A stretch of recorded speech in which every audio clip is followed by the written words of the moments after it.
Ky është 36 vjeçari që u gjet i pajet në rrugë, djali biznesmenit të njohur shqiptar.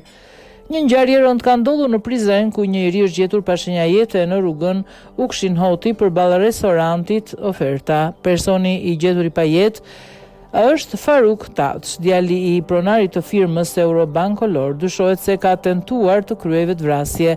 Njësitë policore së bashku me shefin e ndërimit kanë dalë menjëherë në vendin e ngjarjes, ku ekipi i emergjencës ka konstatuar vdekjen e të riut.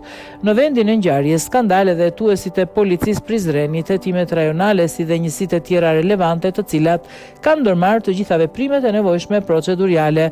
Lajmi është konfirmuar nga Shaqir Bytyçi, zëdhënësi i policisë Kosovës për rajonin e Prizrenit.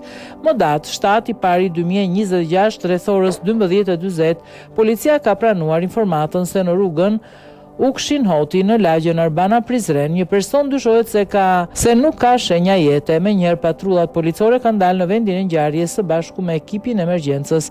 Nga ekipi mjekësor është konstatuar vdekja e personit. Viktima është identifikuar si FF mashkull, rreth 36 vjeç, nga Mamusha.